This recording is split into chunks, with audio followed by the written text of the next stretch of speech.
Alright folks, this is Alan recording another comprehensive Magic the Gathering Arena Draft video.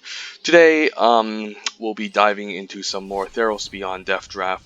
The reason why is that I was looking at my channel and I realized I didn't have enough content with it yet. Although, the problem with the bot drafts in Theros Beyond Death is that they don't really respect the black-red sacrifice deck. So maybe we could just force it or get away with it and kind of don't want to say cheat, but kind of use that as to our advantage. Also noticed that my rank went down. I was screwing around with the drafts and trying some weird janky stuff, but definitely got punished there. So hopefully maybe we can climb back our increase our ranking again. So yeah, I mean, I haven't drafted the Black Green Escape deck, which is considered the best archetype in Theros Beyond Death. So we could end up in that position, but if not, I guess we'll just force a red-black sacrifice deck again and maybe put Theros Beyond Death draft on hold if the bots don't respect black-red sacrifice enough, and maybe we can just draft another set after this. But I think I need some more Theros Beyond Death content, so let's fire one off, and hopefully we can increase our rank since I was messing around a little bit too much. And pack one, pick one. We opened up a pretty powerful uncommon, Eutropia, the twice favored. Definitely incredibly powerful. Blue-green doesn't come together a whole lot, but if you have a card like Eutropia, it's a reason to be in the blue-green constellation deck. But those two color pairs don't really work together unless you have Eutropia. A more flexible first pick here would be the Theros Band Brawler as an excellent fight creature in the late game. A 4/4 body can usually fight off a lot of targets and threats, and it's a very flexible option. If I want to pack one, pick one, best common in this pack overall is the Omen of the Forge as a fine removal spell, but I think I'll take the Theros Band Brawler over the Omen. I don't know how to pronounce this, so excuse me if I pronounce it incorrectly. Next Herald, better off in like in a aggressive green constellation deck, but if it wheels, it could play pretty well with Eutropia, but I think it's an easy Eutropia here. It is two colors, of course, and it's not a two-color combination that comes whole lot together. But hey, if you can untap with Eutropia, it can effectively just win you the game. So we'll take a Eutropia here. Otherwise, I think I would take the Band Brawler, but easy Eutropia. We could also splash her in an escape deck. Okay, okie doke. There is some pretty powerful cards. The Drag to the Underworld, excellent removal spell, even in an archetype. Even if you don't have a lot of Black Devotion, I mean, 4 mana, kill anything, instant speed is still very powerful. There's a Slaughter Priest of Mogies. The bots don't respect black-red sacrifice enough, so this can even table and wheel if we take the Drag to the Underworld and kind of move into the black-red sacrifice deck. If I want to stick with Eutropia, there's an excellent escape creature, Loathsome Chimera, but it still doesn't have any constellation synergy in the same deck with Eutropia. So let's just say we had to abandon our first pick and pretend this is a pack one, pick one. I think the obvious choice here will be the Drag to the Underworld, and we can kind of keep our options open. So I guess if we end up in the black-green escape deck, we did miss out on the Theros Band Brawler, but it's still fine. Eutropia was still a significantly higher power level card. We can still end up splashing Eutropia, although usually in black you are trying to enable the escape mechanic, therefore you're going to end up milling yourself, and splash, you could end up milling your splash land, you could end up milling the card you're trying to splash for, so maybe splashing isn't something you want to go for, but it's an easy Drag to the Underworld. I'm happy to restart this draft. If the signals aren't open and the archetype isn't open for the blue-green constellation deck, we'll take a drag. Followed by Drag to the Underworld, we have a Commanding Presence, but I don't know if I want to play it in the same deck with Drag to the Underworld. Plays better in a more aggressive white constellation deck. Not a big fan of Glimpse of Freedom. There's a Sunmane Pegasus, which is a good 4-drop. There's also Omen of the Forge and Ichthyomorphosis for the blue-green constellation deck. So we have some options. Do we want to stick with black? If we do, I think if we were sticking with the Drag to the Underworld plan, the Omen of the Forge plays pretty well with it. And again, I did state the black-red sacrifice deck isn't too well respected with the bots. If I want to stick with a Eutropia plan, I can just take an okay removal spell with Ichthyomorphosis, which is fine, but nothing exciting. And I haven't, again, been too impressed by blue in this set overall. If I want to just go out of my way and maybe lean towards another archetype, we can take a Commanding Presence, and maybe we can end up in like a nice white aggressive Constellation deck. But they will be both in 2 different archetypes, and Commanding Presence, I mean, and usually white-black. There is a bit of an Aura's theme, but we're not trying to be super aggressive that we need like a Commanding Presence. It works better with the Staggering Insight plan in the blue-white flyers or the white-green Constellation deck that's looking to go wide and attack with ground creatures.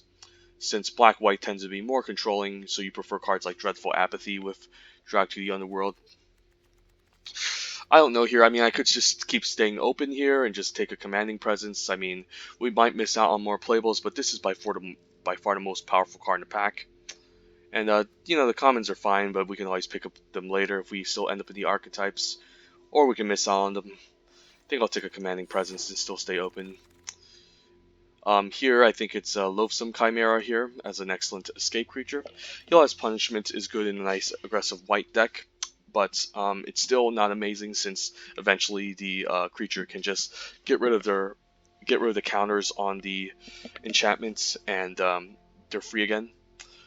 There's a Hero the Next Spawn, which could be fine with the Commanding Presence if we want to go into red-white aggro, but it's not an archetype that I like too much. I think the Loathsome Chimera can fit well in the black-green escape deck and with Eutropia, so it gives us options to be more open.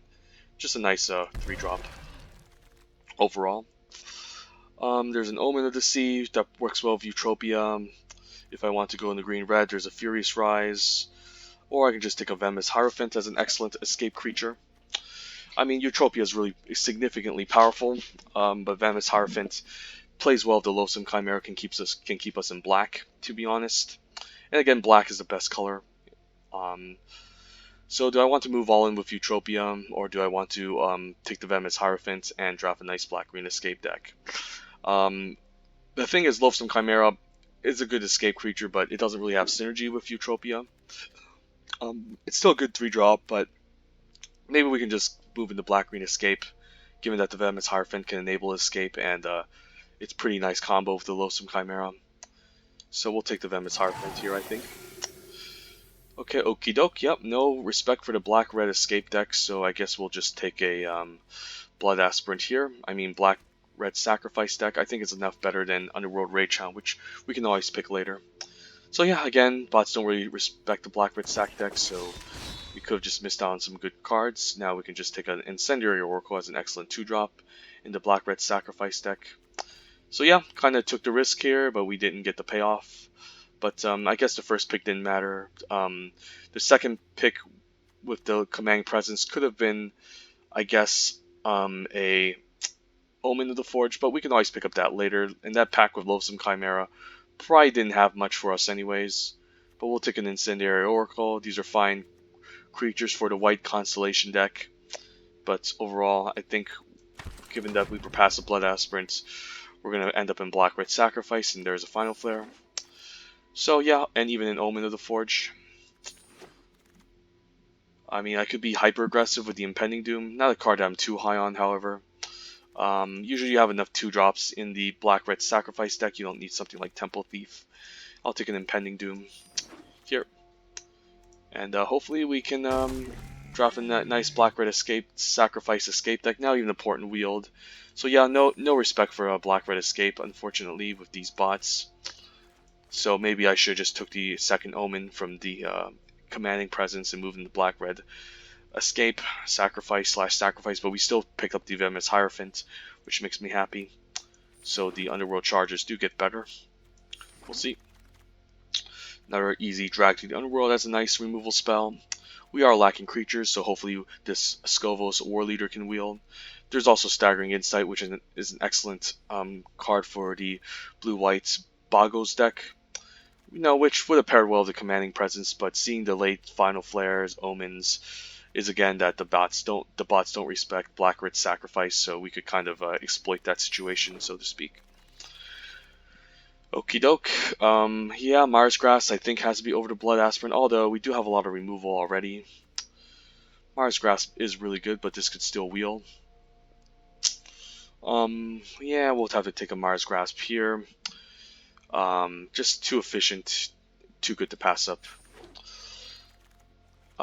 Here we'll just take an easy Final Death, more removal. I mean, we have all the removal in the world, but we'll eventually pick up some creatures, I think.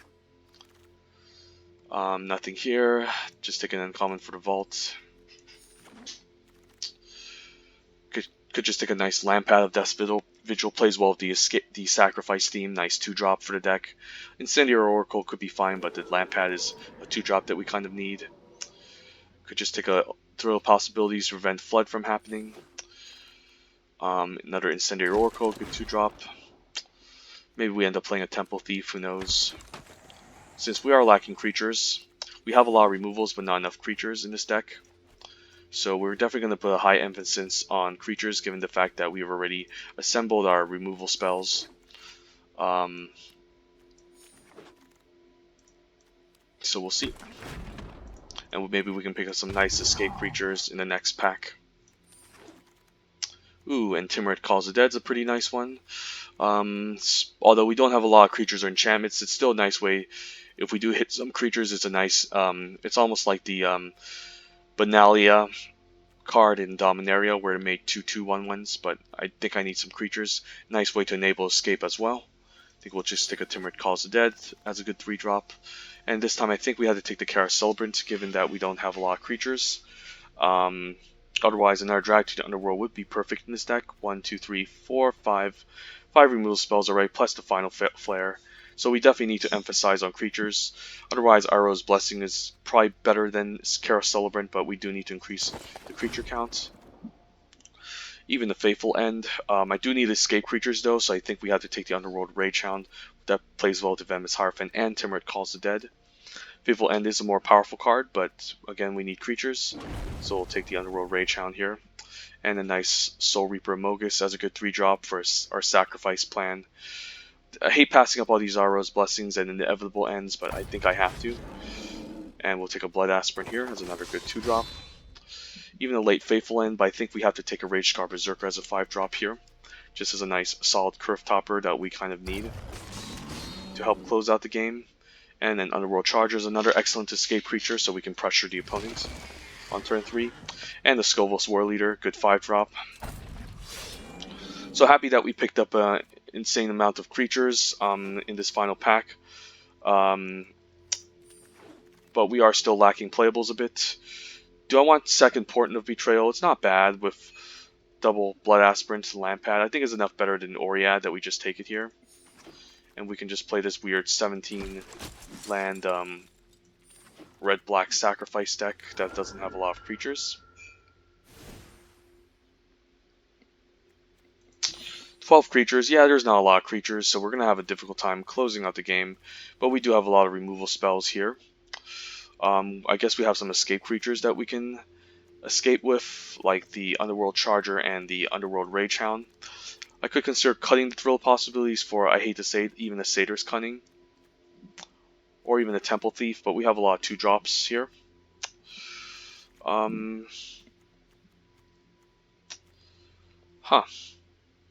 Could even go 16 lands, given our lack of creatures, so I can add in the Temple Thief. Maybe we just end up cutting a Swamp and go something like this. I don't hate it. Seems fine.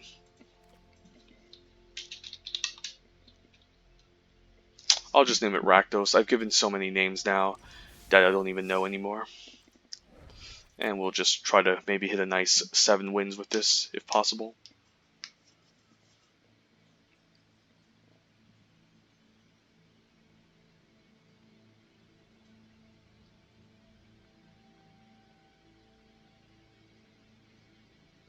But yeah, the bots don't respect Black-Red Sacrifice at all. Seeing all those Iroh's Blessings and removal spells definitely pains me, but it is what it is.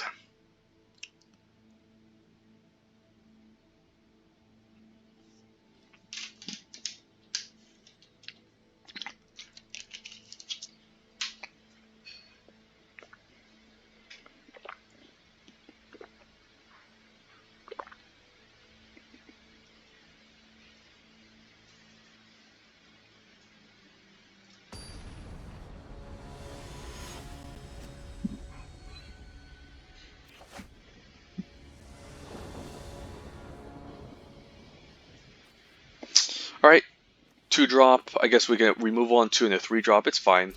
The portent will still take time to get going. I guess on turn 5 I can... It takes 7 mana, I guess, with the Soul Reaper Mogus. So it's not the most amazing. Here I'm just going to keep up the Omen. I'm fine taking 1 damage. But you could have a better 2-drop that we want to remove. So a red-green power formatter's archetype. So Tessin Skirmisher can actually hit harder. And it can also enable, he could also have Constellation next turn, so I think we take out the 2-1 instead of the 1-2 that he can always escape again. Timid Calls the Dead, that's a pretty good one. I think we'll just play out the Timid Calls the Dead. And try to dig. Alright, nothing. That's fine, at least it got rid of all these lands. Could have been, Final Flare would have been nice with the Omen, though. So he's going into Naya. So we're going into some 3-color territory here. Alright, those also weren't great mills, but I guess we can maybe exile the Incendiary, make a 2-2. And now I don't think I need to portent anything. I think I can just be mana efficient with the Soul Reaper. Well, I guess I don't mind the Underworld Rage Hound. I mean, it will trade for the 1-2, I guess, but we can always escape it the turn after. Since I don't really have a use for Soul Reaper right now, we'll just play the Underworld Rage Hound, I think.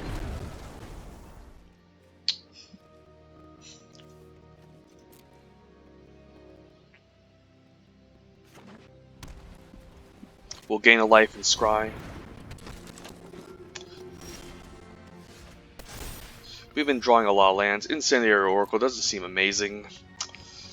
It's just going to trade for a 2-3 in exile. I think we just bottom it. We can look for some better stuff. I mean, the land isn't bad, to be honest, since I can turn 7 Soul Reaper, Sac. Okay. Guess I don't mind just escaping the Underworld Charger now,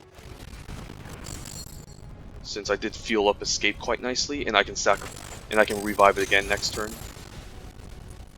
He can of course bring back his Chain Web Arachnair, but we do have a lot of good removal still.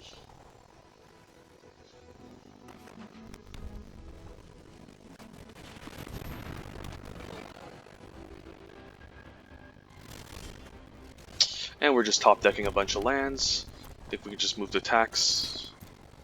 Attack with the Underworld Charger, force a trade with the Dawn Evangel, or just take it. Okay, and I can just play out this Soul Reaper Mogus. And next turn we can steal the Nylea's Forerunners and sack it and draw a card. We can also just sack the Omen end of turn to scry 2 and find bigger creatures that we can utilize.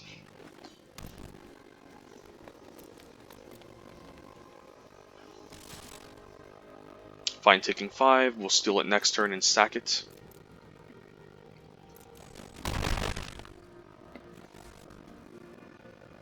He's probably going to loot with the Oriat so he can eventually fuel escape for the Chain Web Arachnair, but that's fine.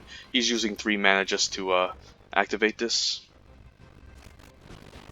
Even a Destiny Spinner, pretty nice card. And he does have a lot of Constellation creatures up.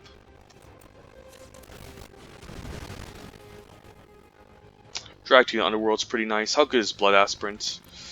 It doesn't have any 1 toughness creature, so I think we just keep the Drag to the Underworld on top. And now I guess we can portent and get a nice attack. Rage God Berserker is decent. I could use a nice beefy top end card. We'll attack.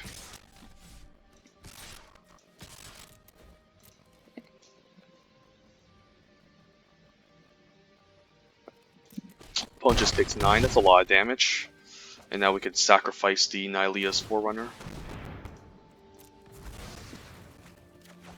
And I can eventually just drag to the Underworld the Destiny Spinner if it starts generating lands.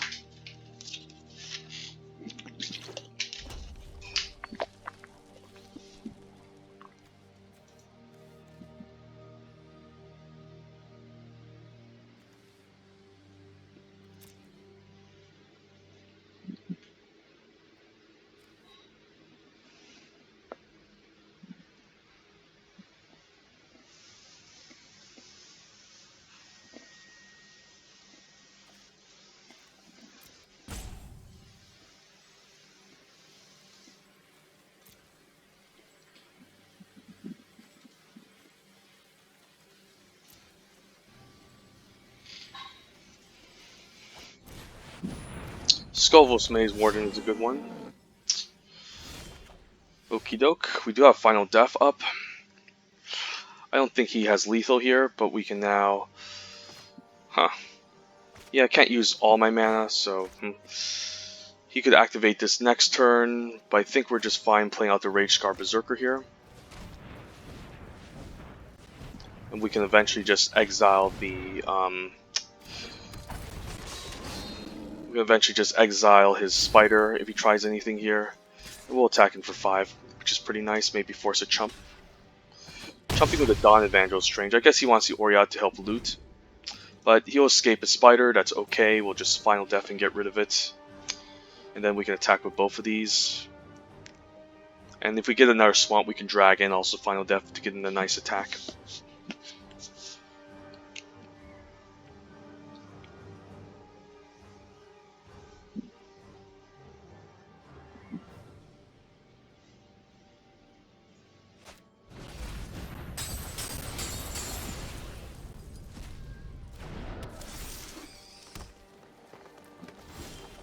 Okay, land is good, so now what we can do is we could just Final Death. We'll just Final Death the Spider so he doesn't get back. We will drag to the Underworld the 3/4. And then now we can just go for an all-out attack. So let's say we attack with Ball. The 1/3 can block my 5/4. Yeah, we got this.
Alright, some 2-drops, doesn't seem bad. We can also throw the possibilities and ditch the Mogut's favor, or another land.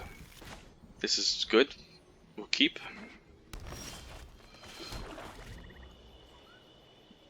We'll decide what we want to do next turn. So Black-Green Escape deck, okay. We can lead with Temple Thief, which I wouldn't mind. Maybe keep the Theros Celebrant as a surprise. We can always just throw possibilities later in the late game. Nexus Warden's pretty annoying. I don't mind just attacking into this, having him block, and then using Omen to finish it. Looks like a pretty decent strat. Yeah, it's a good Omen target. He can just gain a bunch of life. I think it's fine just doing it now.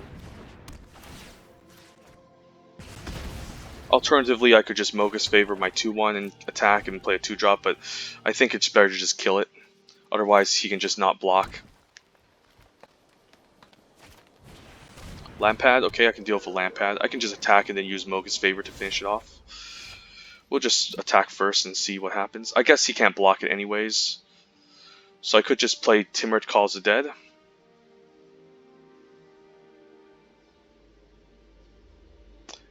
I mean, I do need to fuel escape, so I don't mind just playing Timrid here. It's not guaranteed that I will get a creature, so that kind of sucks. But it is mana efficient.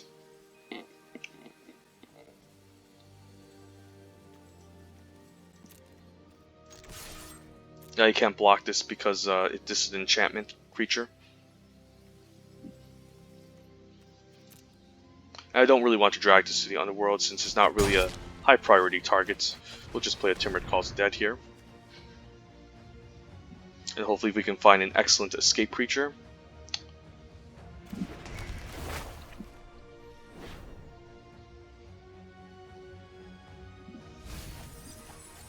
Milled a bunch of lands, unfortunate. But it is what happens sometimes.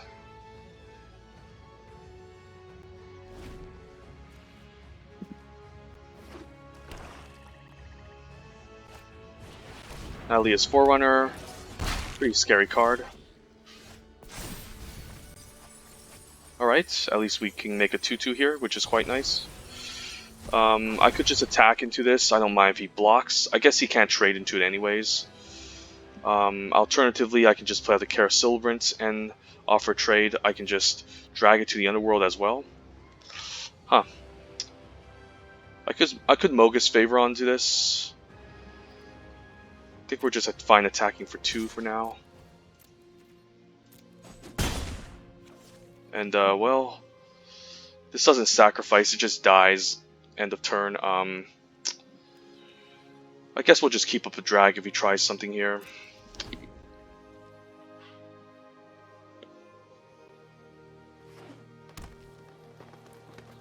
And we have 2 drag to the Underworld, so we're in decent shape.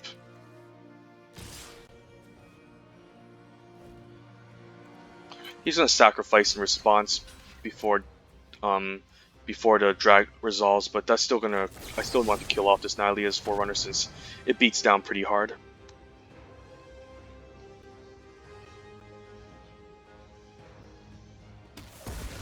He doesn't activate the ability. I guess he has another card he wants to play this turn, so it makes sense. Okay, Friend Brawler take out the 2/2. That's fine.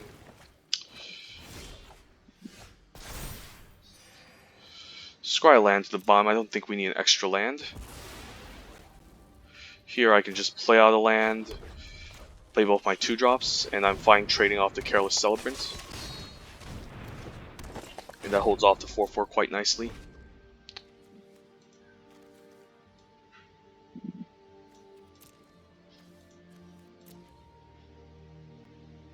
I could have also attacked with a 2/2. Forgot about that. I guess he had a 4/4 to hold it back, so yeah, not attacking there was correct.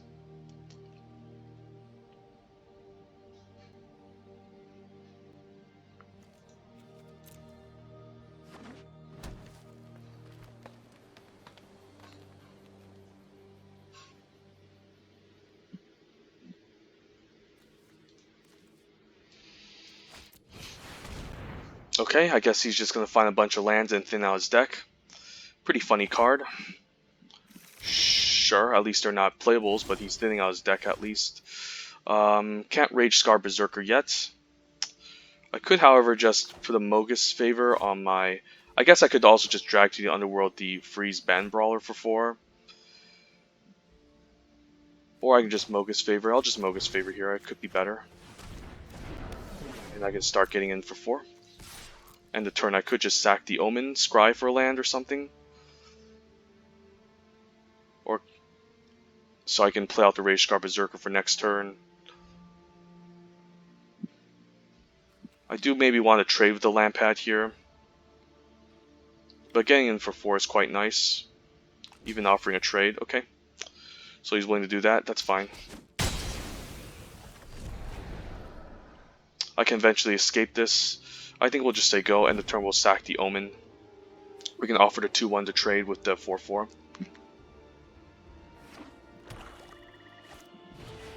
Moss Viper we can kill with the Blood Aspirant.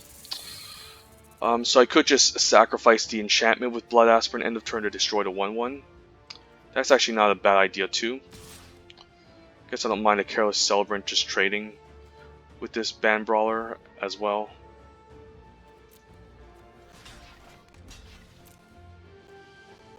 I don't know why he's attacking into this.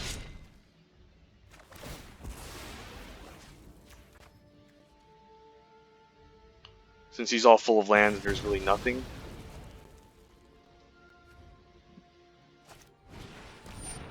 Guess he can just get back, that's quite annoying. But we do have a drag to the Underworld to answer it next turn if he decides to fight us with it. Guess he's going to try to fight right now, sure.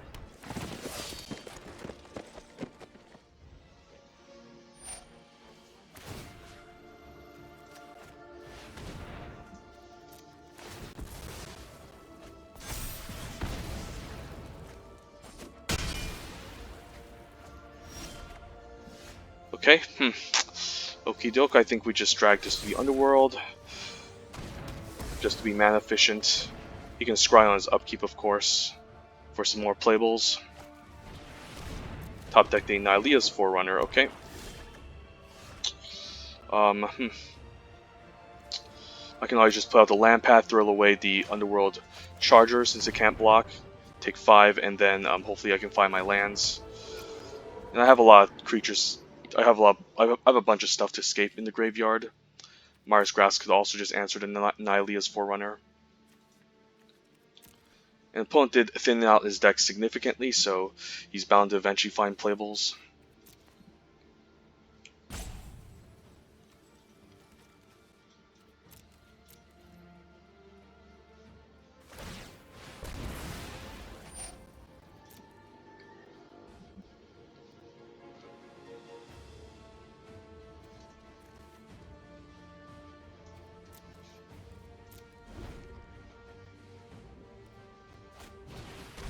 Binding, okay, so you can start exiling my graveyard. Okay. At least I can maybe escape the Underworld Ragehound next turn before he exiles two of my cards. And I can also bring out my Mogi's Favor. Fling the Dust, I guess, can exile the Underworld Ragehound, so that's not amazing. But he does need to exile a bunch of stuff from his own graveyard to cast it. So do I really want the Thrill of Possibilities next turn? That's a good question. Exiles the Mogus' Favor, okay. Sure. So I can't put up a good block on this 5/7. He can also use it again on my Underworld Ragehound. We'll take 5. So next turn he can just trigger this. I mean, he can't exile in response if I try to escape it. Huh. But I think I'd just say go.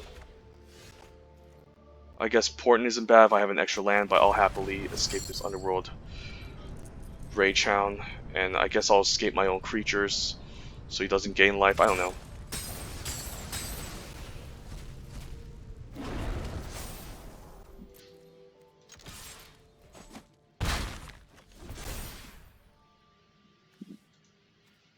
He can just exile my creatures, but I have a lot of escape fodder.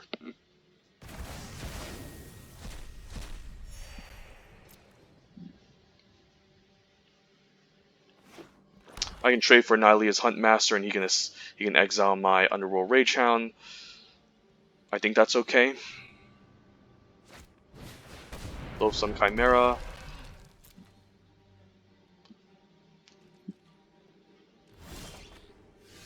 I could just Portent and steal and sack and trade. I think that's also not that bad.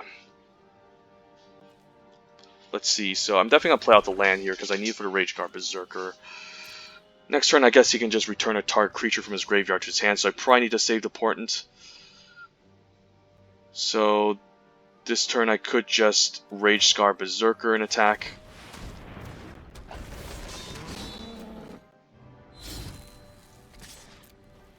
He can swing back for 9. Okay, he's just going to chump. I mean, he's going to get his escape creature back anyways. My hopes is that he eventually runs out of stuff to escape from his graveyard. He's going to probably bring back the 6/7, and we can steal it and sack it with the land pad.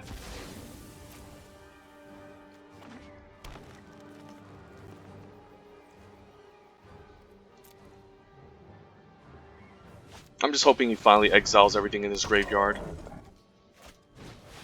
Enemy of Enlightenment, okay. But here we'll just happily Portent of Betrayal, the 6/7. Another Portent seems excellent. And we're just going to move to attacks. I think we'll just send in all.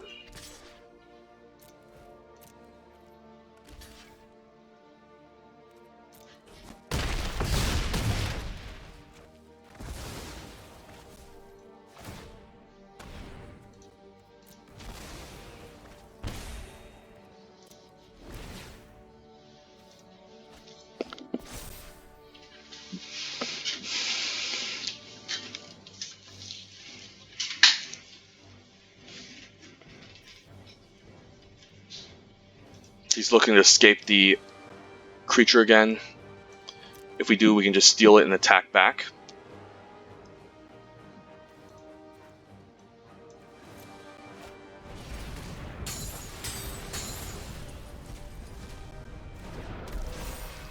Pretty annoying card. So I'm hoping he attacks with a 3/3 flyer. That's quite nice, so now I can steal his 5/7 attack with all and it's game over.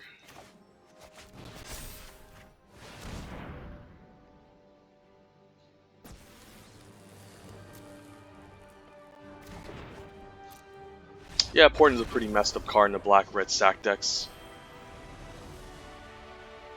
I think that opponent would have gotten there if he wasn't so greedy and grindy. I would have lost respect for myself if I lost to someone main decking a Nylea's Intervention, which is a pretty unplayable rare, to be honest. I mean, it was playable, it helped thin out his deck, but you know, even then he was still top decking lands.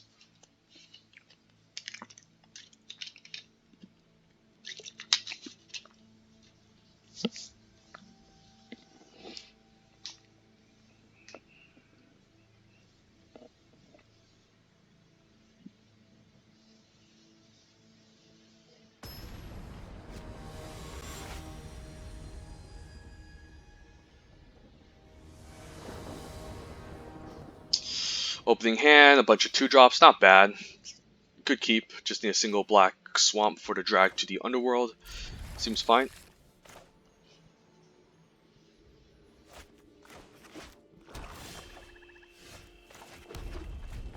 Question is, which do we play first? Probably the Underworld Rage Hound, if I'm not mistaken. Depends on what he plays here. I don't mind the Rage Hound. Timuret does exile it, so that's a problem. So let's see here. Next turn, do I really want the Timuret? The Temple Thief can attack past this at least, but the Rage Hound hits a little bit harder. He could just exile my Rage Hound, of course, which would suck. Huh. Pretty difficult decision. I probably don't even want to play Timuret Calls the Dead, but he'll probably have another creature to escape to take out this Rage Hound, and then he can just exile it. So I probably want to just drag to the Underworld, hopefully next turn, and kill this. Sentinel's Eyes, okay. So he can hit pretty hard here. And then a Swamp off the top will be quite excellent, so I can take out this Timuret and then start escaping my creatures. Otherwise, if I Timuret next turn, he can just activate, and that's quite bad.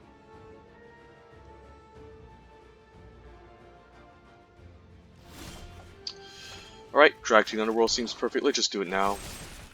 I mean, I could just wait until his turn, but he could have Flicker of Fate, so I think we just do it now. There's nothing in double black that can punish me here. There's no indestructible tricks. The Timuret just has to go. And hopefully he doesn't revive it, since I do want to, again, start escaping my graveyard.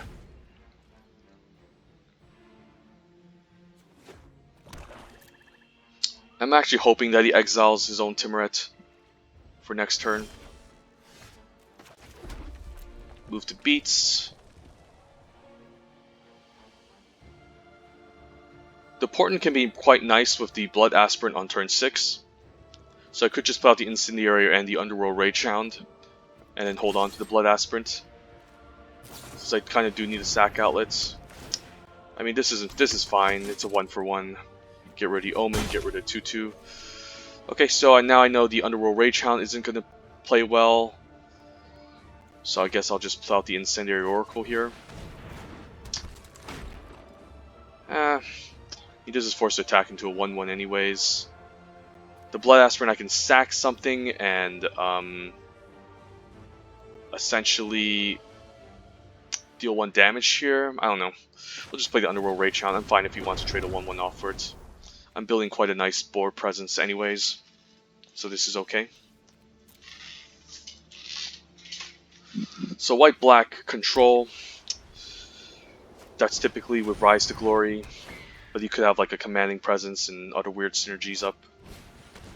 Mars Grasp is okay.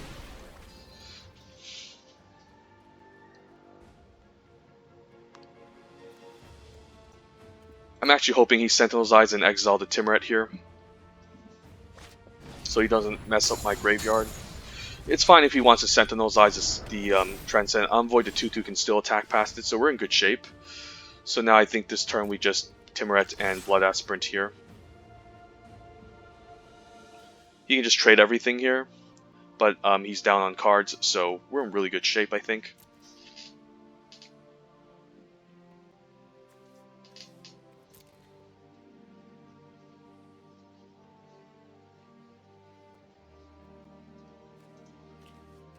Having a creature in the yard is nice for the Timuret.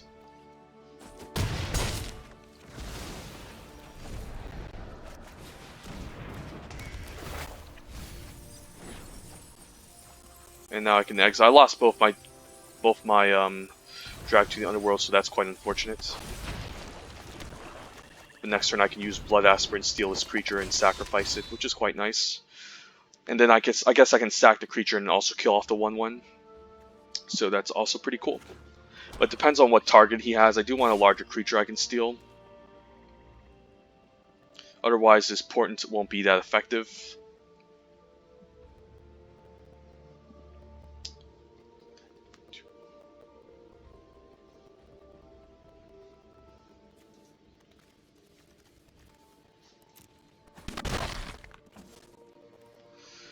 So I'm hoping he plays something good here, which he didn't. Okay, we can just ditch this Rage Scar Berserker and make a 2/2. I could just sacrifice the Timuret next. I can just sacrifice the Timuret Calls the Dead on my upkeep and kill the 1/1. That might be even more reasonable. In here, I guess I can just escape. And then attack him for 2, maybe. Because there could be just better cards for me to essentially steal with the Portent. So I don't necessarily want to do it yet. And then we can still attack him for 2 of the Temple Thief, or if he decides to chump. And then on my upkeep I can hold full control. Okay. I guess he could just double block that, that's fine. On my upkeep I can just hold full control and sacrifice the Timuret Calls the Dead with the Scry trigger on the stack and kill off a 1/1.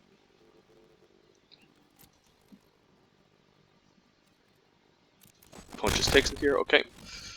And we'll say go. Now my upkeep on my draw step after this trigger happens. That's a pretty decent target for me to steal. So we'll hold full control.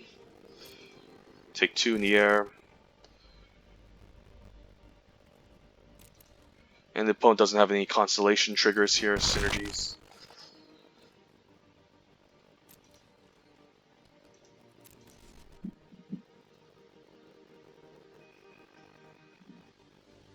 Guess I don't have to Portent this turn. We can Portent another Falling turn since I do want to just get value off of this Timuret Calls the Dead. Or I can use Final Flare. Huh. Pretty interesting choice. I mean, this will gain a 1/1 counter anyways. But maybe Final Flare is correct just to take out the 2/3.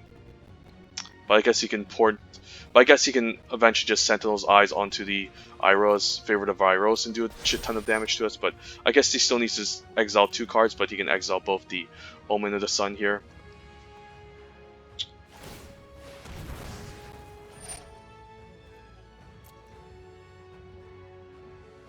Or we can just Portent something better.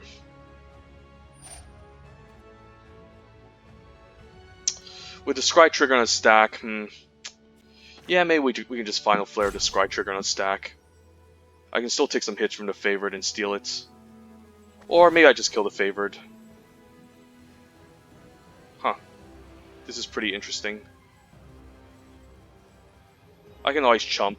I can get a nice attack. I guess we'll do this instead, I guess. Or, nah, maybe never mind. Yeah, maybe killing the Favored is better.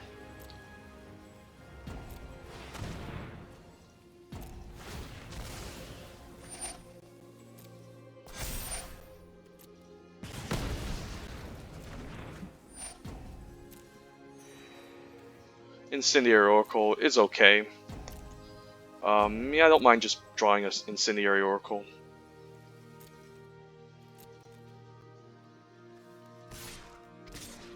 And if he blocks a 2/2, I guess I can always sack the other 2/2 to finish off the Transcendent Envoy. Or I can just attack with these two creatures. Do I want to sack a 2/2 and 2/1 myself? I mean, he'll eventually just get back to Sentinel's Eyes anyways. So maybe it's just fine attacking like this.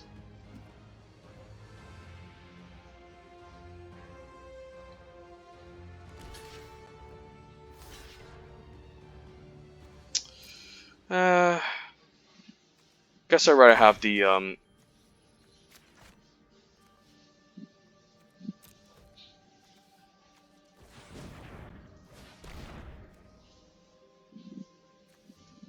yeah, I guess I'd rather have a 2/2 unblockable than a regular 2/2, so this is essentially the same thing. Except I get an extra counter and the Temple Thief stays alive.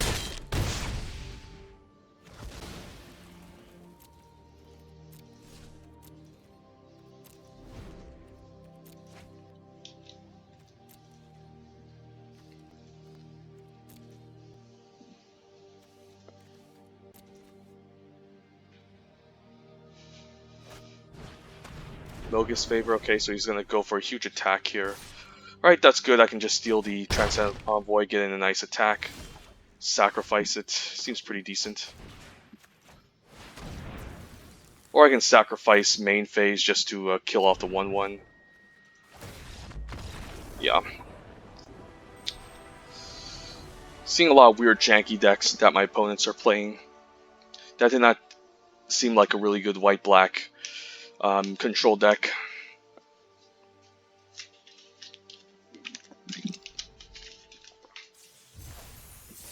Okay, currently 3-0. We're just kind of exploiting this draft set since people don't really know how to do this set, and we know that Black-Red Sac is the most neglected guild in this set.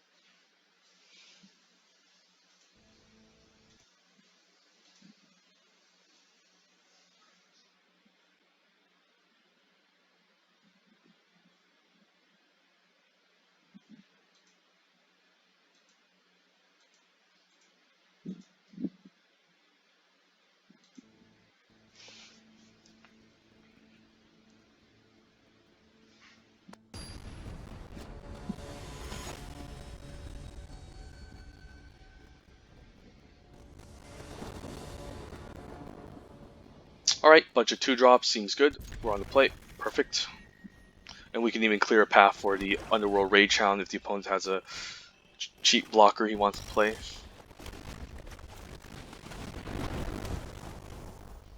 But it's nice having a lot of these 2-drops in the 16-land deck.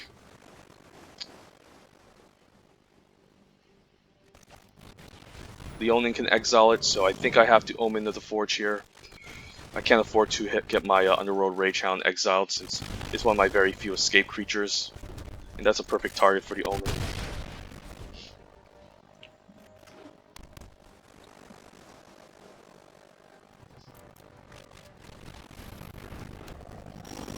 So you could have like staggering insights and whatnot, but we'll have to move the attacks.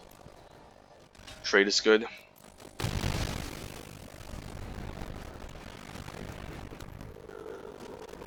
Next turn we can deploy the Rage Scar Berserker.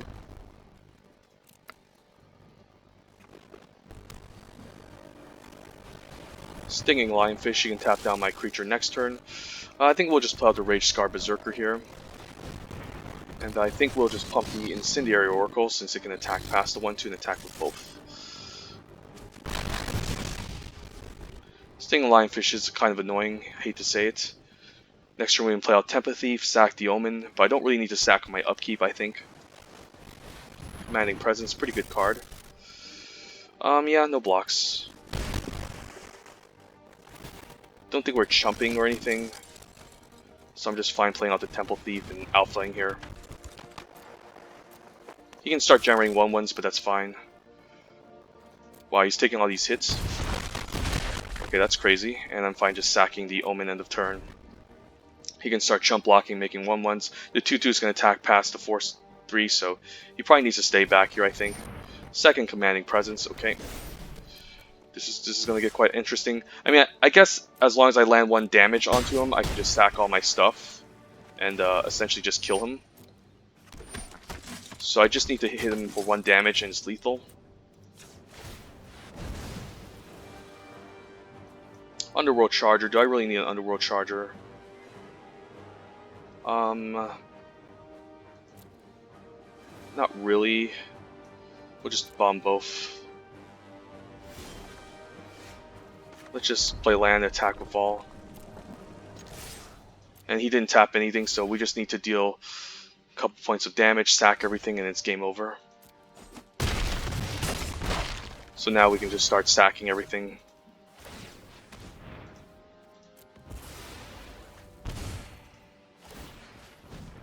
And it's game over here. Yeah, I don't think Commanding Presence is good on ground creatures, but it's definitely pretty nice on the flyer. Well, Lampad of Death Vigil, pretty nice 2-drop in these sack decks. I mean, it's a good 2-drop in general, even like Black-Green Escape, since if you can dodge a removal spell and sack and drain the opponent, you can generate a decent amount of value. Let's keep going with this.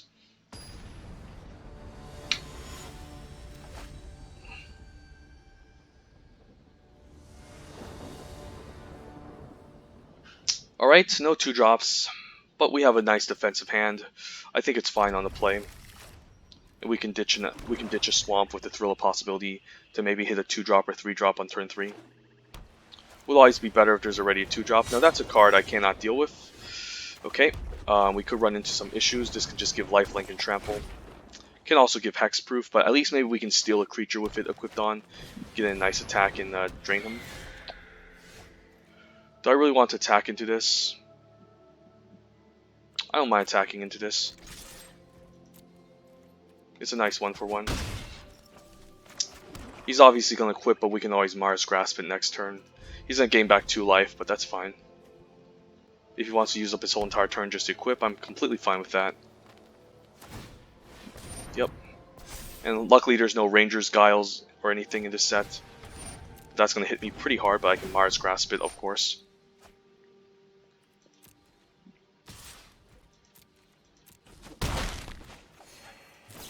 I think I need all my portents in this game since he's going to eventually just have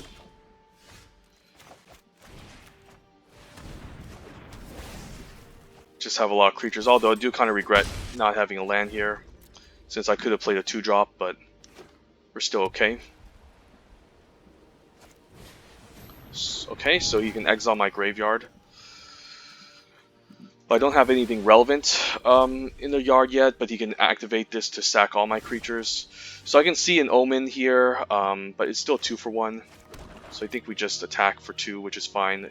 Omen of the Sun can definitely ambush me, but I think I go for it here. That's fine if he wants a black block. It's a 1/1.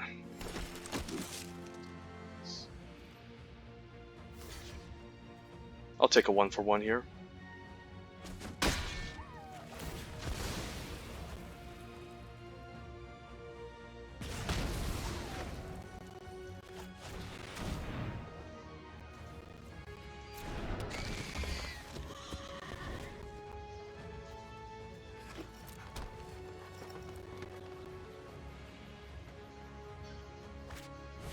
That's annoying. Okay. So now he can exile my escape creatures. That sucks. And I do want to pressure him. We'll play out the Incendiary Oracle here and develop more threats. I think I'll play out land since there's really no discard in white-green.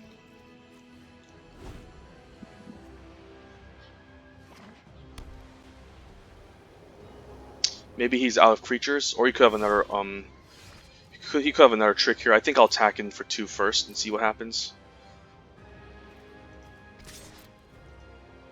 If he has another flash trick. Huh. No blocks. No blocks. I guess I'll activate.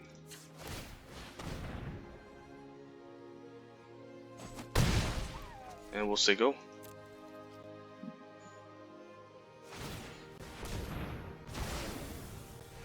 I mean, it was gonna get exiled anyways with a Soul Lantern, so that's my logic. That's my argument. Okay, 2 on the bomb, so he's not finding playables. He could just be sandbagging a bunch of removal. I'm hoping that he actually sacks as just a draw card, so he doesn't deal with our graveyard any further, and that's fine. Hopefully no Sentinel's Eyes for him to escape with.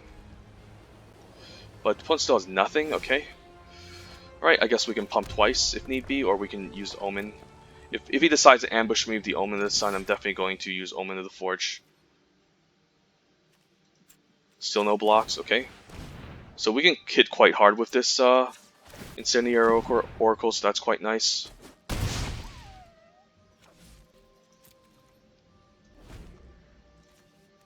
So still nothing, wow.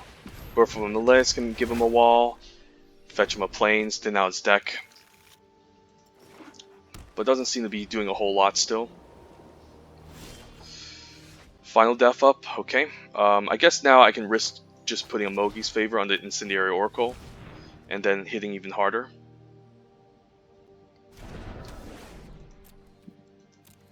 And I still have Omen of the Forge up, so if he decides to ambush me, I mean, ambush would be pretty bad, but let's start pumping here. I mean, 6 damage is a lot. If he plays any large creatures, I can just steal it and swing in for lethal, so... I mean, you can stall out for an extra turn, but... Vanishing Light, okay.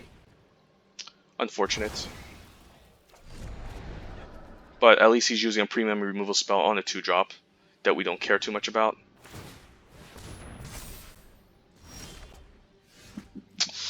Okay, well, we might run into some trouble. I might have to Omen of the Forge's face end of turn and potentially scry to find something.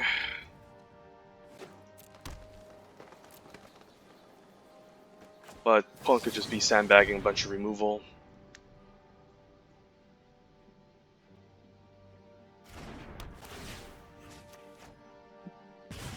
Don't think the Omen is relevant at this point. I might as well scry for some good stuff. I need to scry for some action, I mean. Another Incendiary Oracle or Rage Hound. Rage Hound isn't going to attack past it, but Incendiary Oracle might. Don't mind the Incendiary Oracle, another one could be pretty decent.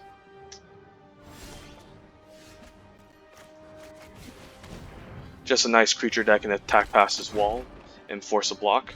I can always just Final Death end of turn as well. So Tessin Skirmisher. I can always kill it with Mogi's Favor. I guess he's going to try to equip. And we can just Final Death end of turn. Let's think here. Yeah, we'll just allow the equip to happen, and end of turn we can Final Death.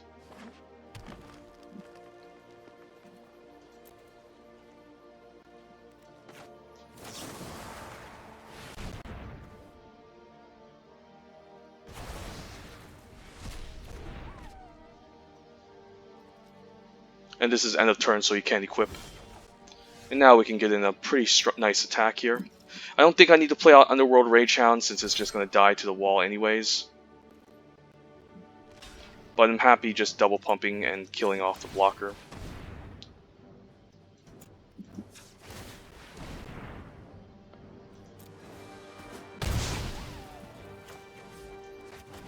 Now we can Portent and maybe go for lethal if he has another threat. With Shallow's, in a deck like this with Shallowsphere, he should have more creatures, I believe. Otherwise, he's just shooting himself in the foot, I think. And I'll happily Portent that, even though it isn't a very exciting creature. It might just get me lethal here. Commanding Presence. I'm actually hoping he equips the Commanding Presence onto the Heliod's Pilgrim. Alright, excellent. And I'm actually hoping that he attaches the Shallowsphere onto it.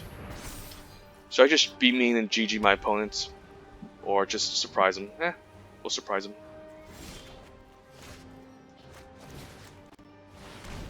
Yeah, just concede.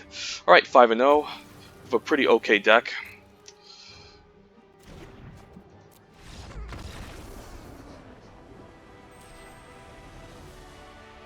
Just facing against a lot of opponents who are playing mediocre decks, to be honest.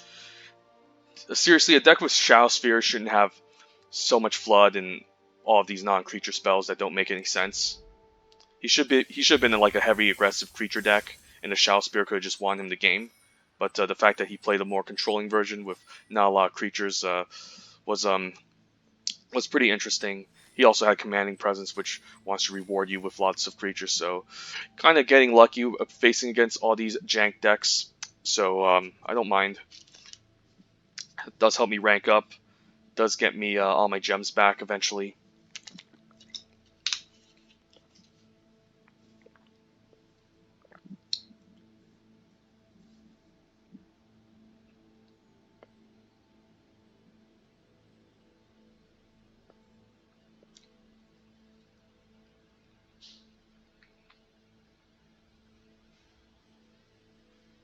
He even had the Soul Guide Lantern to exile my graveyard, but I guess he didn't realize I had any escape creatures. But that was a pretty weird janky deck, gotta admit.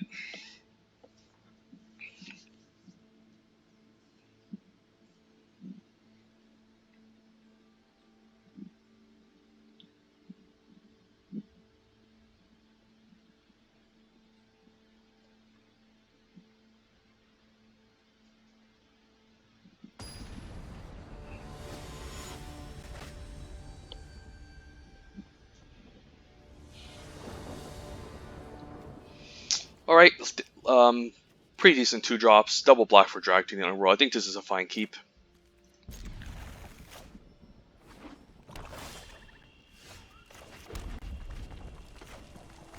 We can play out the Lampad next turn, but I don't think we need a final death right away. Although the Moss Viper is kind of annoying. Huh. Do I just play out the Lampad here? Guess I don't mind just playing out the Theros Celebrant. I don't really want to kill a Moss Viper. It's kind of a nuisance. Trading this off isn't ideal with the Moss Viper, so maybe I can just stay back. That's a pretty good card, okay. But at least that kill deals with the 1-1, but he also takes out my Drag to the Underworld, which also isn't ideal. So yeah, opponent has a nice powerful 2-for-1, Elspeth's Nightmare. Definitely a very strong card. And that takes away my Drag, and the opponent knows I'm just flooded out, so he can just play a bunch of creatures and destroy me here. Okay, next, okay. What does this do? Choose a color, add an amount of mana that's equal to your devotion. So it's just a decent mana rock, essentially. At least we got a 3-drop here, that's fine. And we're playing against another opponent with maybe a janky deck, hopefully. But he could ramp into something pretty large and just disgusting. And exiling 2 cards is the end of the world. None of them has escape, so I'm still in decent shape, I think. Just hope I don't flood out too much. Nessian Hornbeetle is quite scary, but we can attack past it with the Soul Reaper of Mogus. And we will.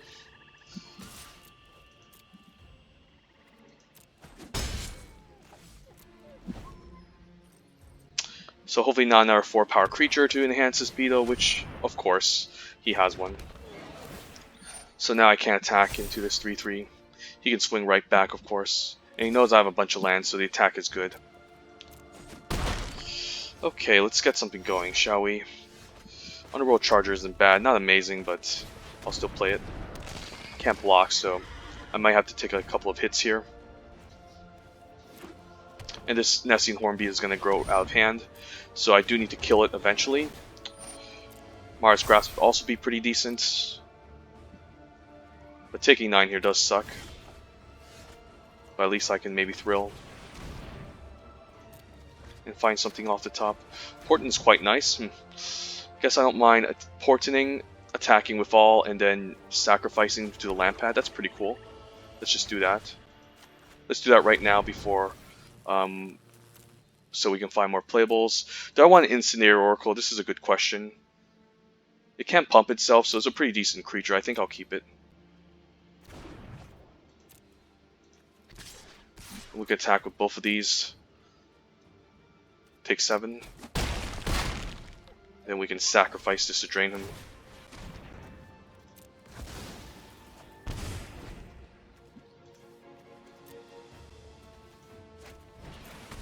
At least in Caryatid we can deal with the Omen. Or I can save the Omen for the face. Great Merchant, pretty scary card. I guess he can just block my 3/3, but we have Omen to finish it. I could also just go for a double block here, which I don't mind. He can't kill them both, so he does have to choose a target here. Definitely doesn't want to give me card advantage. Okay, let's just attack with a 3/3 and finish off the Great Merchant, I think. Opponent just takes it, okay. Orko's nice. I can just trade for this 5/3. That can't block, so I'm okay with that. Trading for the 5/3 isn't bad. I don't want to take 5 forever. Yeah, we'll just block it and trade. It will trample over, but it is what it is.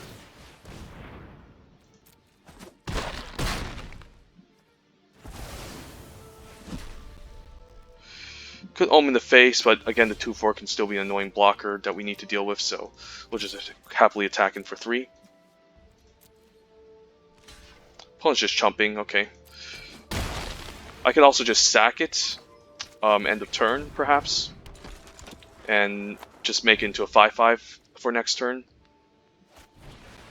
Underworld Dreams is gonna suck for us since he could just I guess I could just block with a Temple Thief and Omen to finish off the 3/3, but he could have a lot of escape. He could just escape it back, of course. I can always just chump and sack. Maybe taking 3 is still okay here.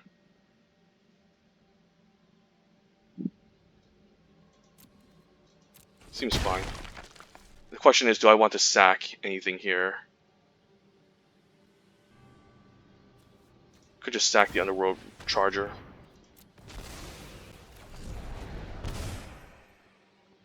Should I ping his face or attack with a 2/2? I think I'll attack with a 2/2 and kill off the Merchant.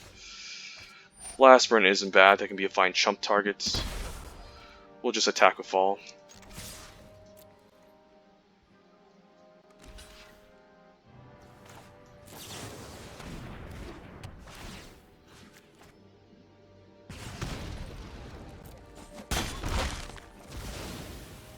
And then we can escape the Underworld Charger and get in for lethal, hopefully.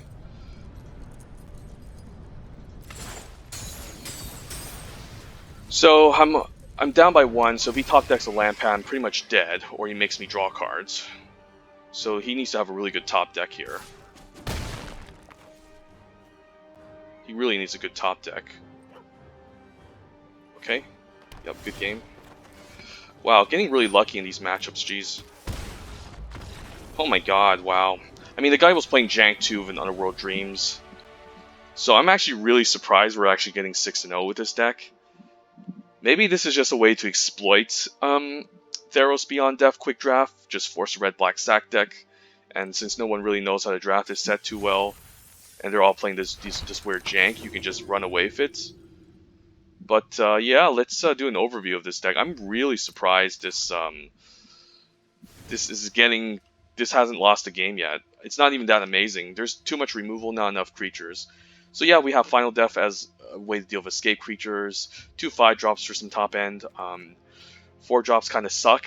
I do have Double Drag and Portent, but Portent is more like a late game card that you're trying to combine the sack. Haven't played out the Venomous Hierophant this game except maybe once, I think the first match.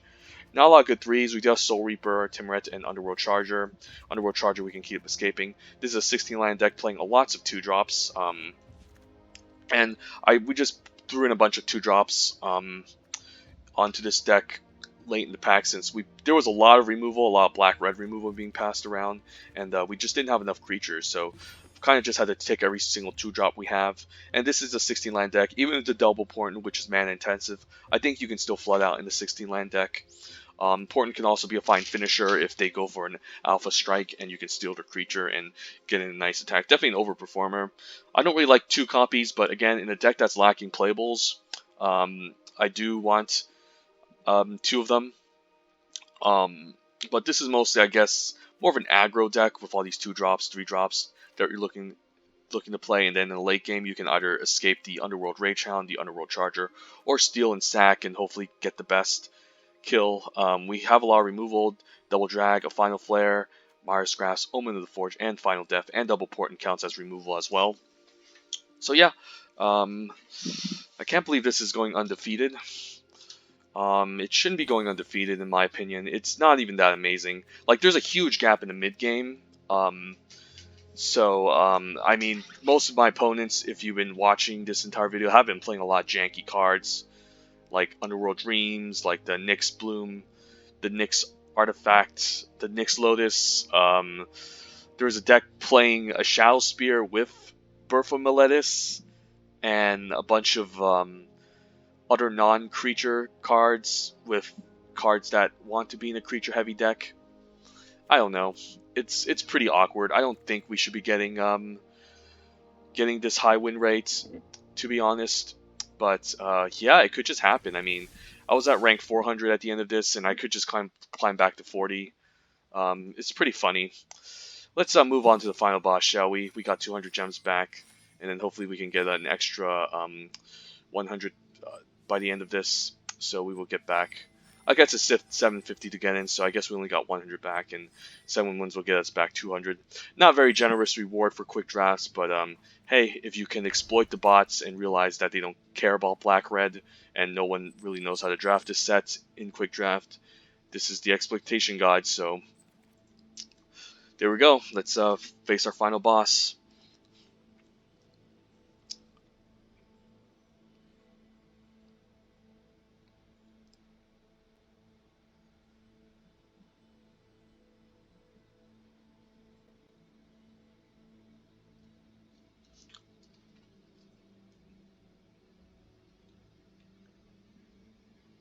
Our first pick, Eutropia over Faree's Band Brawler, didn't even matter, I guess. We lacked out on one single Omen of the Forge by taking a Commanding Presence, but we have enough removal. We had a lot of removal, and we had chance to pick up even more removal in the third pack. That we'd rather just have creatures.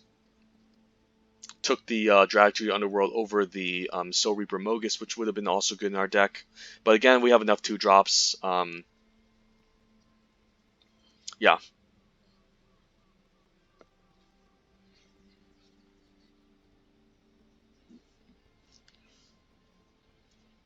In that last game, I was holding Double Portent, which was absolutely doing nothing the whole entire time.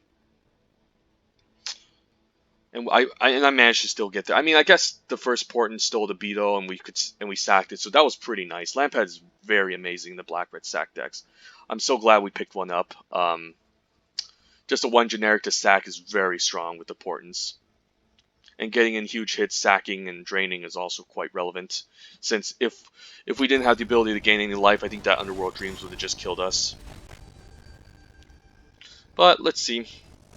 Let's see if we get the final boss here. And first opening hand, not bad. Bunch of 2-drops, just what we need. We'll keep. Don't think it matters what color I lead with. But I need to remember I do need double black for the drag to the Underworld, of course. I think I'll leave with an Underworld Rage Hound. It just hits a little bit harder. And he might not have anything to play on turn 2, and the extra damage could matter. So we'll just leave with an Underworld Rage Hound. And we do have a Myra's Grasp to get something annoying out of the way. But if he's stacking this Amulet for the whole entire turn, if he just kept the 1-lander and he's sacrificing an Amulet for the whole turn, I'm really happy. So blue-green Constellation, so we're going to hit him pretty hard. Next turn we can play out the Incendiary Oracle, since it can perhaps pump itself. We are bottlenecked on black mana though, so I guess, let's say we get another Mountain next turn. I guess it's better to play a black card since we only have a single Swamp. And if we get Mountain the next turn, we won't be able to double spell the black cards if we play the Incendiary Oracle, so I think the Temple Thief makes sense here.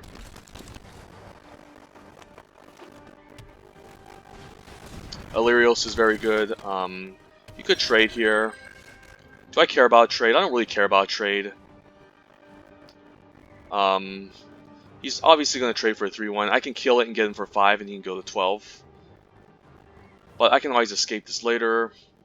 I have another good 2-drop to follow up. I have Mars Grasp, so I think we just attack with all and offer to trade here. And we can save Mars Grasp for something better. Wow. Trading with the Temple Thief.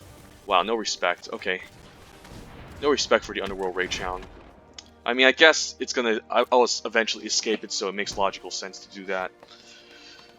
So, now what? Now what? I guess I can attack with all. Mischievous Chimera. That might be a better Mars Grasp target. Or I can just kill Lyrios here. And maybe offer to trade. This inscribe 1 and deal 1 damage to me. So it doesn't deal the Underworld Rage Hound, so I think we actually Mars Grasp the Lyrios here, since both of these can trade with the 2-2, while Lyrios is just going to be a much more annoying blocker. So 3 yards for escape. So if he makes if he plays out another creature in trade, I can escape it once I get to 4 mana. I don't understand what's with these Traveler's Amulets. Like, I guess the opponent could have Uro in the deck, and he's kind of going all in with the escape plan, with the whole plan of this. But I still don't agree with this. Let's just attack him for 3. I don't care about the trade. I'm not going to drag away a creature that I can escape. He can obviously escape this next turn, but we'll just escape the Rage Hound while we can, just to be mana efficient. And it hits pretty hard. I might just drag this to the Underworld next turn too. It depends. If I get a land, like off the top, the Rage-Scar Berserker is so good because it gets this indestructible. And if he tries to escape the Phoenix, it's not going to do well. He could just make a Wolf, of course, with the Wolf Willowhaven. But he does lose a bit of ramp. But it probably is a more mana efficient play that works well with the Underworld Rage Hound. If he exiles the Phoenix of Ash, it's going to be a while until he gets it back, of course. And maybe trading with it isn't bad, since a dragon hits something even larger.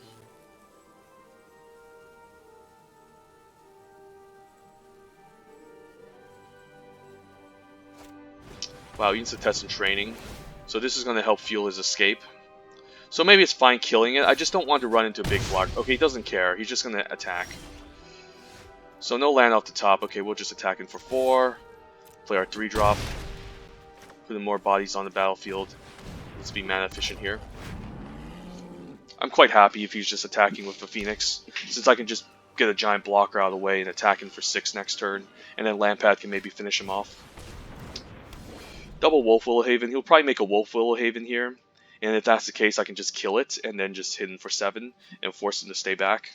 This is also sorcery speed, right? Yeah, you can only activate during his turn, so he will have to tap 5 and he'll be shields down. Anax is pretty good. Unfortunately, that creature can't block well. Ooh, Rage-Scar Berserker looks really nice here. Let's say I drag to the Underworld the Anax, I attack him for 4, he'll just trade, so it's not good. I think the Rage-Scar Berserker is quite nice here. And the question is, which one do I pump? I could pump the Soul Reaper and also attack. He can trade off for the 4-2. Or I can just pump the 4-2 and then he can just chump.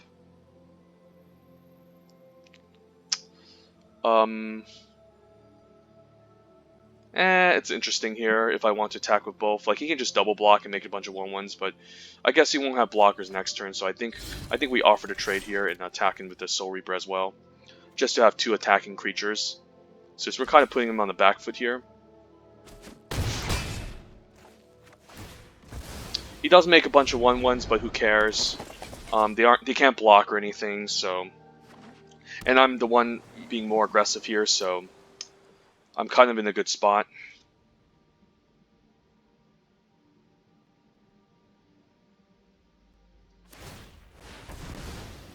And he's tapping out his whole entire turn just to make a Wolf Willowhaven. He could also do it again to make a second one. But now, if I attack the Rage-Scar Berserker, he's going to double block it. I could just attack with both, get him down to 4, and then Lampad if something happens. Or I just drag now. I can just drag now, why not? Let's take out this Anax. He does make a bunch of 1/1s, but who cares? He doesn't have any good blocks. We can attack with all. He can only block with a 2/2, so that's just a chump. We can play out the land pad, and at the end of turn we can decide whether or not we want to sack or not. I mean, I can just do it now. Yeah, let's just do it now. I highly doubt he has life gain.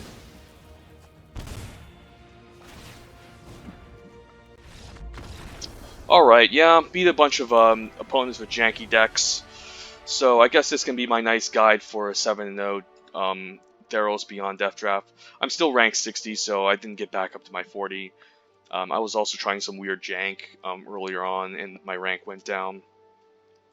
But there you have it. I can't believe this actually got 7-0. It's not even that amazing. There's no Akro in Wars. There's no amazing bombs. It's just a lot of removal, a lot of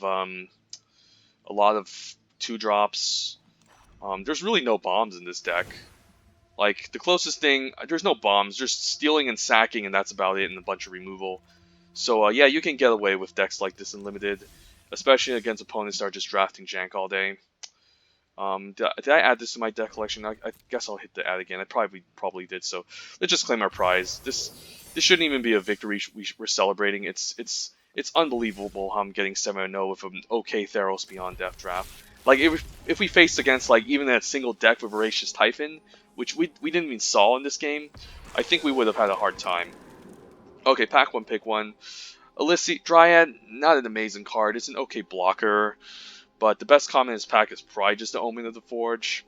Dawn Evangel, not amazing unless you can loop back like a Mire Triton or a Death Touch creature over and over with an enchantment, but it does take a lot of work to set up, and it's going to play nicely in aggressive white deck, I guess. White-green Constellation, since you have a lot of cheap creatures that you're looking to play. This is also a creature that enables Constellation, and you're looking to play lots of Sentinel's Eyes and whatnot. It's a decent card, but it does require setup, and it's not good on its own. And even if you can get going, it's still not amazing, I don't think. Dryad can maybe help you flash, splash, helps you fix your mana, helps you play an additional land, so it can also be pretty solid. I mean, it's more of a standard card, but let's say you're looking to splash black and blue-green, or if you're looking to splash red or blue in black-green, Dryad can help you with that. So, I don't know. I mean, Omen is the best common in this pack. It's a fine removal spell overall. Maybe still take the Omen over Dryad, since the problem in this set with splashing is that in an escape deck where you're trying to mill yourself, you can end up milling your splash color or your creature that you're looking to splash or card that you're looking to splash. So, I mean, you don't really want to pair this with black, so it's more like a blue-green card, which blue-green is also not an amazing archetype to be in. So yeah, I'll probably take an Omen here, but Dryad can be an okay blocker, a decent way to help you ramp, etc. Big splash ramp, so it's also a pretty solid addition. Here, Atris, I guess, I mean, blue-black doesn't have a lot of synergy, but Atris is really powerful if we can get going. We can just draft like a stereotypical general blue-black control deck. There's just not a lot of good escape in blue, unfortunately. But if you pick up good escape creatures in black, then it can be quite good and strong in blue-black. Since cards like Devour Memory, it's kind of strange where if you're looking to play a deck with Ashiok, if you open up the Ashiok Planeswalker and you pick up the uncommon, the Signpost uncommon, the Devourer of Memories, the 1 blue, 1 black, and make a discard whenever you discard a card, it gets +1/+1 and unblockable and has an activate ability. You could end up again discarding Ashiok from the top of your library. So it's a pretty weird card that it plays well in the escape deck, but again, blue has pretty bad escape cards. I think the only one is like the Glimmer, the Shimmering Glimmer, whatever, the cantrip, the 2-mana cantrip, which draws your card and has Exile 5, draw another card. Pretty mediocre card that cantrips, but that's pretty much it. So, I mean, Atris is pretty strong. Otherwise, there's Reverend Hoplite, which is a nice 5-drop if I'm leaning towards like a heavy go-wide white devotion deck. And it's definitely can be open, but both of these two cards really want us to be in a specific archetype, of course. But Atris is really good. I mean, still playing this in a generic blue-black deck that doesn't care too much about synergy, that doesn't care about escaping, or milling yourself. This is still a really good card. It's also a really good card to get back with Omen of the Forge. I mean, not Omen of the Forge, Omen of the Dead in black, since you can just keep looping this and generating card advantage. So maybe I would take Adris here. Adris here. Best comments pack overall is Incendiary Oracle. Happy to play this 2-drop in the black-red escape deck. Happy to play this in any red deck. Just a nice fine creature that can trade up in the late game. Usually 2-drops that get blanked in the early game aren't amazing, since they're pretty much essentially useless, since the moment the opponent has like a 3 toughness creature, it gets blanked. But the fact that Incendiary Oracle can pump itself and trade up is pretty excellent, and it also exiles a creature, so it prevents any escape shenanigans. So Incendiary Oracle is a pretty good 2-drop, but I would still probably take the uncommon or the rare over it. I wouldn't mind speculating on Atris drafting a nice general blue-black control deck. So there you have it. I mean, I guess I can name this video Guide to Exploiting exploiting Theros Beyond Death draft in quick drafts.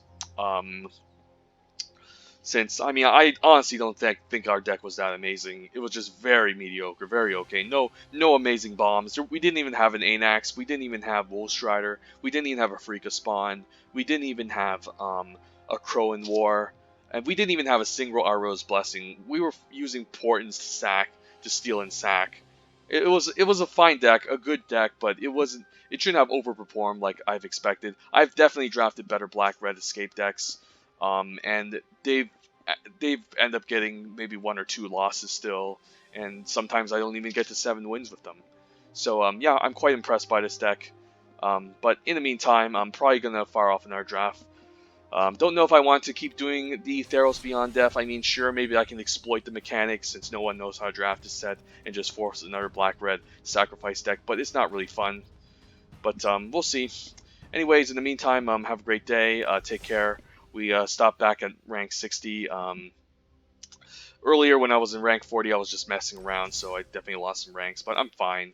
Usually top 100 is a nice general sign that, you know, I am a pretty good drafter. So, yep. Have a great day. Take care. And wear your mask.